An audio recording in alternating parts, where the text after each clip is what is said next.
Hello world, my name is Curtis Simpson, graphic designer and MBA, and this is an introduction to my new series on Memento Mori. Memento Mori is a Latin phrase that translates literally to remember to die, but the sentiment is more closely translated, remember that you will die, remember that you're going to die, remember that you have to die. And the idea behind that sentiment is to live your life now, because it's short and someday you will die. The inevitable is that you will die. So Memento Mori is this phrase, but it's also symbolism. There's a lot of symbolism related to Memento Mori, and that's what this series is going to cover, those symbols. So some examples of those symbols include the obvious skull imagery. I think since we were little kids, we've known that seeing a skull is representative of death. And now that sort of represents more of danger or poison or toxicity or something like that. And it still is closely related to that idea of death, but it's sort of lost its meaning in terms of the Memento Mori aspect of it and being a remembrance or reminder of your mortality.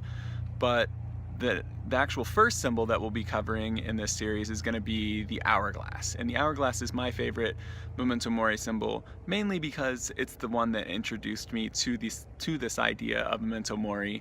And it's probably the designer in me, but I think there's something really interesting to the idea of this innocuous symbol, this symbol of an hourglass, just a timekeeping device that wouldn't necessarily remind every single person of the fact that they're going to die, but there's this idea of the symbolism in that and reminding specific people who know.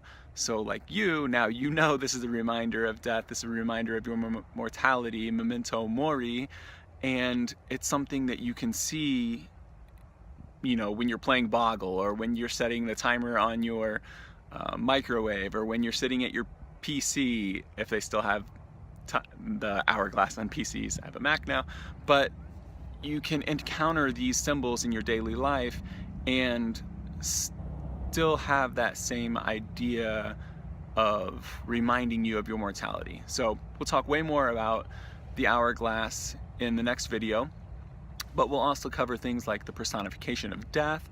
In Western culture, we mostly recognize the personification of death as the Grim Reaper. I mean, you can watch an episode of Family Guy and you'll see the Grim Reaper. He's got his black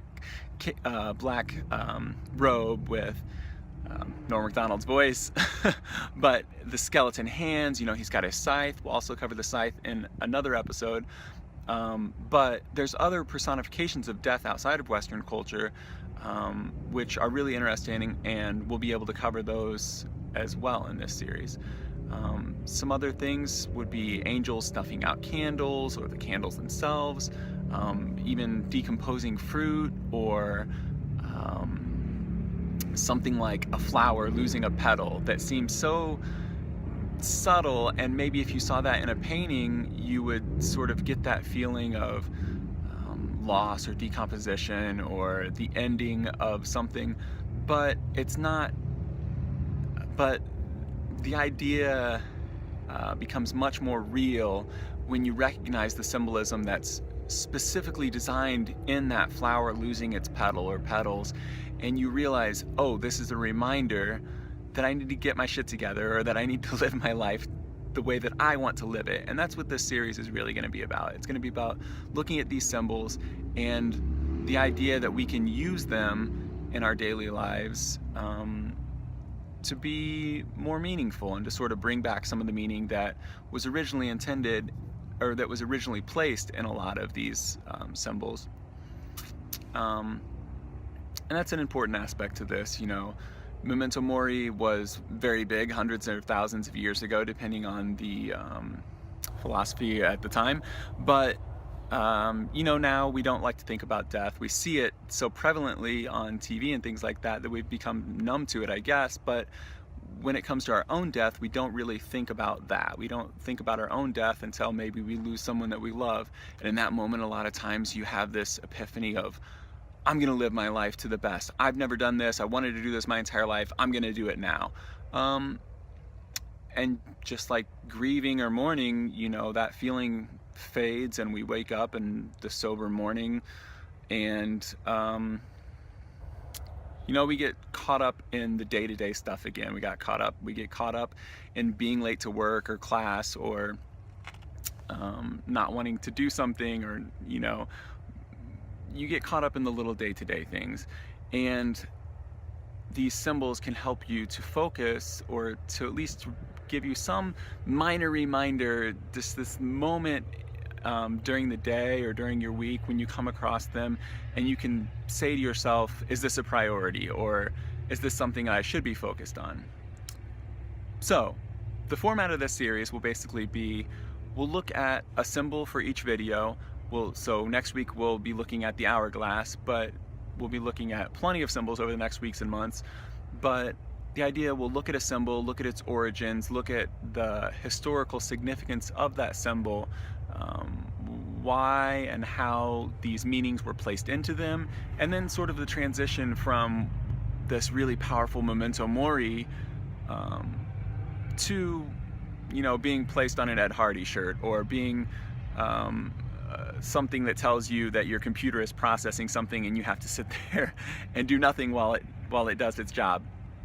But we can look at these symbols and sort of see how they've transitioned, and even though they might not mean what they meant hundreds or thousands of years ago, doesn't mean that we can't place that meaning in them now. It doesn't mean that they can't be significant in your life to help you do what you really want to do, and not what somebody else tells you what to do, what you think you should do. Just to be a reminder to get done the things that you want to get done in your life, and see the places you want to see, and say the things that you want to say before that inevitable end. And I know probably for a lot of people this video seems ridiculous, or not necessarily ridiculous, but death seems so incredibly far away. Or maybe you're someone that doesn't like to think about death in general, but hopefully this series will change that. And I think that if you don't think about this, regardless of whether you think about it or not, regardless of whether you think about Memento Mori, I think that we'll all look back on moments like this and think, man, that seems like yesterday when I made that video talking about Memento Mori, and death seemed so infinitely far away, and I remember it like it was yesterday. It's gonna come sooner than we think, and this video, or this series, is hopefully going to help serve as a reminder, and just sort of put a sense of urgency into your day-to-day life with these symbols. So to get back on track, we will be looking at the historical significance, the origins of these symbols, and then we'll look at the transition to today, where we can find them, and probably you can expect a little bit of subjectivity in terms of what they might mean to me, or what I see in them, or as a designer. Yeah, so if this sounds interesting, definitely subscribe so you don't miss the first video. I'm really excited to start the actual symbol videos. I think it'll be really cool to look at them throughout history and look at where they are now. And so subscribe if that sounds interesting to you. Leave a like if you want to show your support on the video, if this is something that you're excited about.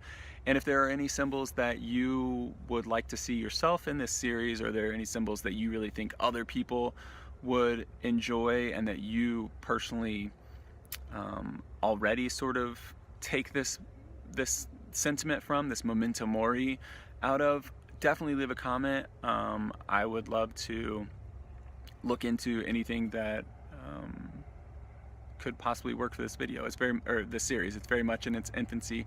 So yeah, thanks for watching.